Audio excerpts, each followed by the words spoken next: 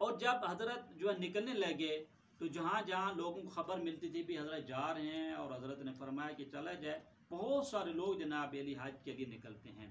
حضرت علی ابن ابی طالب سلام اللہ ہے یمن سے تشریف لاتے ہیں، وہ ان کے ساتھ بھی ہزاروں تعداد میں لوگ آتے ہیں۔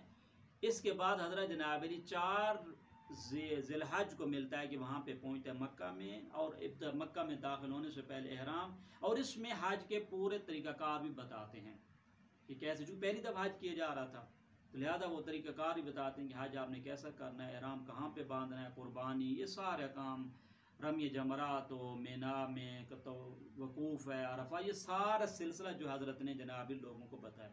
اور جب واپس آنے لگے، دیکھیں 14 ذی الحج کو وہاں سے واپسی گئے، جب وہاں سے واپس آنے لگے تو حضرت پہنچتے ہیں جناب علی جحفہ کے نزدیک۔ جحفہ جو ہے مکے سے نزدیک ہے، مدینے سے تھوڑا دور ہے، یعنی مکے اور مدینے کے درمیان جگہ کا نام ایک دیہات ہے، درست ہے۔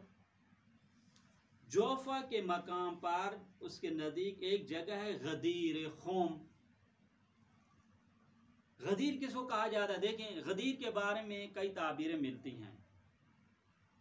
ایک غدیر کس کو کہا جاتا ہے؟ غدیر کہا جاتا ہے اس گھڑے کو کہا جاتا ہے جس میں جب سیلاب کی وجہ سے جب پانی ایک جگہ رک جاتا ہے، اس گھڑے کو کیا بولتے ہیں؟ غدیر، صحیح ہے۔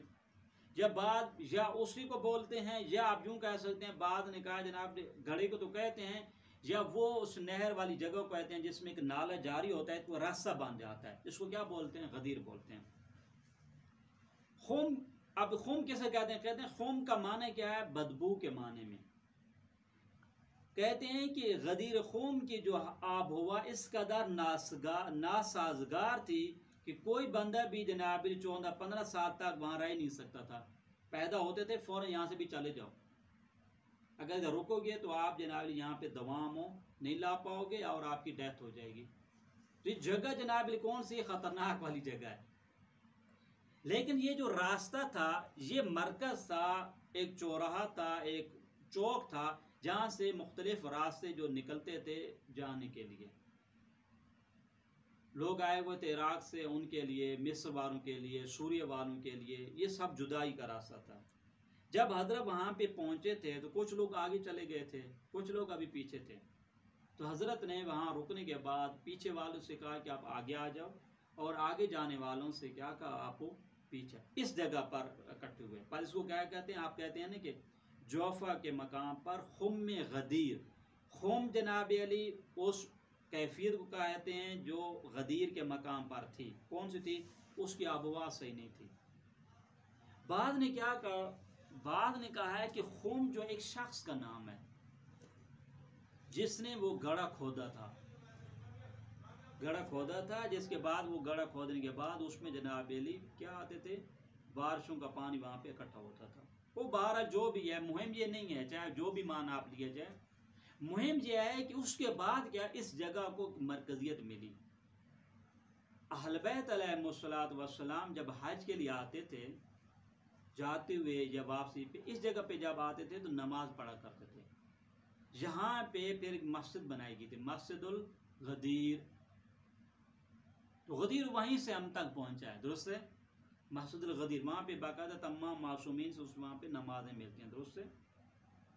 پھر اس مسجد کو مختلف طریقے سے مثلا بنایا گیا، پھر گرا دیا گیا، یہاں تک کہ جب ان کی حکومت آئی آل سعود کی تو انہوں نے پورا وہاں سے روڈ نکال دیا، کلن سے مسجد کا وہ جو نقشہ تھا اور وہ جو آثار ہیں کلن انہوں نے کیا کر دیا، اس کو منہدم کر دیا۔ اس وقت کوئی اس نام کی مسجد، الغدیر نام کی کوئی مسجد وہاں پر آپ کو نہیں ملے گی۔ پھر جب وہاں پہ حضرت جناب وہاں پہ پہنچتے ہیں، پھر ایک تاریخی خطبہ انجام دیتے ہیں، وہ انشاءاللہ عزیز ہم جو ہے نا بعد والی گفتگو میں عرض کریں گے۔ فقط آج کی گفتگو کا خلاصہ یہ ہے کہ ہم نے یہاں پہ 2 کتابوں کا حوالہ دیا جنہوں نے غدیر کے موضوع پہ کام کیا۔